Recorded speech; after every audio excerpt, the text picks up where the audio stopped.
where the waves will come a crashing. I'll be on the beach and casting on the high hook. When no one else is catching, I'm the only one with action on the high hook.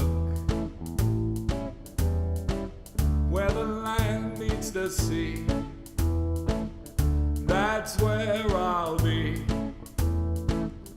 Anywhere there's surf, that's my home turf.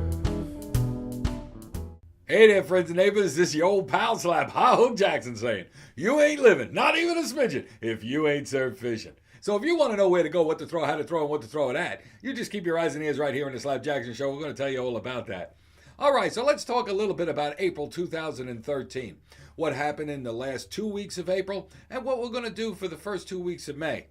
Well, you know, it's been pretty windy, it's been cold, it's been lousy. The water temperature is very slowly starting to ease up, but you could find a couple of days to go fishing, and so did I. So on April 15th, I went over to Leeds Pond, and there was a boat working just off the shoreline.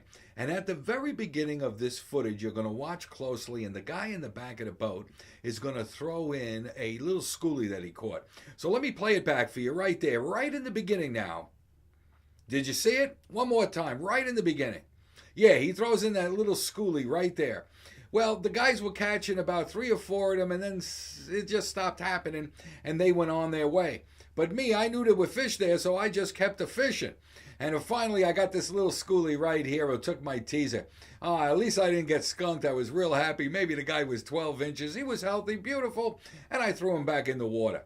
But you know, after I caught that little fish, the osprey that lives in the area over here was keeping a good eye on me. I think he or she was sitting on some eggs, so she didn't get up at all, or he didn't get up. Anyhow, I would have loved to get some picture of that osprey that was just, you know, flying in the air, because they're beautiful birds. I mean, really magnificent birds of prey. They're about the size of an eagle. They got huge talons hanging down, you know, when they fly, and they're specially adapted, of course, to snatch fish right out of the water on the fly. I mean, it must be magnificent, really. You know what I mean? Me, I got a rod in the whole thing. God gives this bird everything it needs to be a great fisherman. What can I tell you? So on Leeds Pond, I tried back on the on the night of the 26th and the 27th, and to be honest with you, I got about 4 hits, but I couldn't land one fish. So let's talk a little bit more about Little Neck Bay. You know, the last show, I wanted to go to Little Neck Bay, but the winds were never right. They were too strong from the wrong direction. The sun never heated up the mud in the back of the bay. Nothing was happening, so I never went to Little Neck Bay. On Jones Inlet, man, I was trying it every day, or at worst, every other day, to see if there was any bait in there, see if there was any fish. And no matter when I fished it, whatever tide, during the day, a little bit at night, whatever it was, I never got a hit from anything. Well, you know, on the 20th of April, the Striper Surf Club had a nice little cleanup going on at Jones Inlet, right there at the construction dock. And let me tell you something, so many people showed up. Take a look at all these people here. Oh, there were lots of people who came by to clean up and put a hand in, and take a look at all the debris that was removed. I mean, look at it. There's all that wood over there. Those bags were piled up, and that wasn't all of it. It was just some of it. So I really got to take my hat off to the Striper Surf Club, because not only did they have this beautiful cleanup, they took care of all the people that came by to help out. There was food there was refreshments, they had plenty of raffles with plenty of different fishing items to win. I mean, I even got this t-shirt, take a look. And I also got this Charlie Graves tin. So I look forward to these things. But it was really very nice of them to make sure that everybody was accommodated and everybody had a good time and really did a really good deed. So from there, I went over to Field 10 and I double-checked what was going on. And let me tell you, it's still Crab City over there. I mean, there were crabs all over the place. Well, anyhow, take a look at this fella. His name is Adam. He's a buddy of mine. He's doing some striper fishing over at Field 10, right off the piers. He's using bait. He's using lures. Nothing's happening. It's a little windy. It's a little raw, but I got to give him a lot of credit for his effort. All right, shout out there to Adam. Nice work, my friend. So, you know, on the Crab Meadow side, I started to go up to the North Shore a bit. And during the daytime on the 26th and the 28th, the tide was going out. And I worked the beach area. This is right next to this little creek. And the creek, of course, flows its water out into the sound. So I caught a little schoolie bass about, I don't know, he was maybe 21 inches. He wriggles out of my hand and I couldn't take a picture on him. But 2 days later, on the 28th, I go back there again, and this time just a little earlier. And I fished for a while. I caught myself 2 fish, as you can see here. This one little rat of a guy took the teaser of my line. And this other fish over here, well, he grabbed a little 4-inch rubber shad that I was using at the time. The fish have been very picky. I get a hit here, I get a hit there. I catch a fish here, I catch a fish there. There's never any sustained kind of bite. There's never anything that lasts for any half an hour worth of bites and whatnot. No, it just doesn't happen. It's a couple here and there. It's all over with. Now, those things have to improve, and we're going to talk about that in the forecast for May. But right now, I got to address a letter that came from one of our viewers, a Mr. Richard Craig from Hohokus, New Jersey.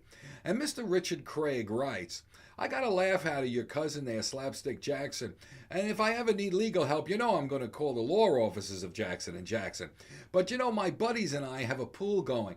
We're wondering how many Slap Jacksons are there really out there in the family of Slap Jacksons? All right, well, that's a tough question. I wonder if I can get him on the show all at one time. Who knows? But anyhow, whoops. Yeah? Is it ready to roll?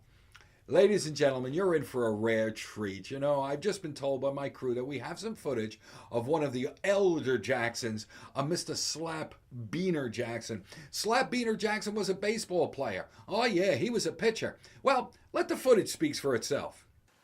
Hey there, baseball fans. Slap Beaner Jackson here. I used to be in the big league or the American League. Could have been the minor league. I don't know, double-A ball, softball, little league, something like that. Anyhow, Slap Beaner Jackson, man, I was the worst pitcher in any league. I've been more batters than any 3 other pitchers combined. And let me tell you something, worse than that, I had a fastball clocked in at 137 miles an hour. You heard me, 137 miles an hour. And that's some fastball. We got some footage, don't we? Yeah, Warner Brothers footage. All right, just take a look at this fastball. It was called a screamer. Goes a screaming liner into left field. Well, that screamer was a hell of a pitch. I'll tell you something, when I had it and when I threw it right, it was tough on catches. Tough. Well, take a look at the footage. Come on now, put it over the old plate, right down the old alley. This guy's a pushover. Come on now, boy, give it to him.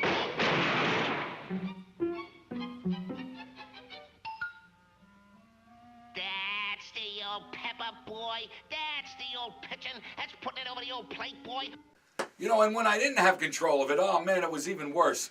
You're going to see some footage here where I beat 9 of my own players with just 1 pitch. Oh, it's terrible. Take a look.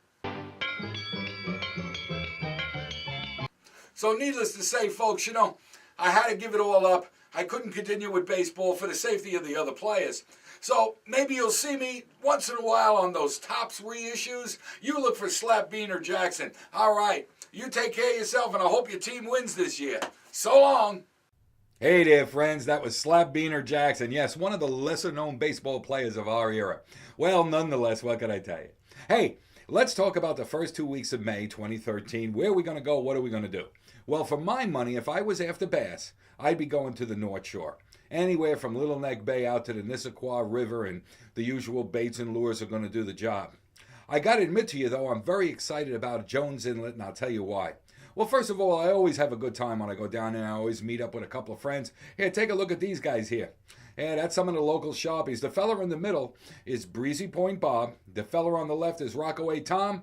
And on the right, that's Muscle Richie. All right, shout out to you guys. Tight lines, tight lines.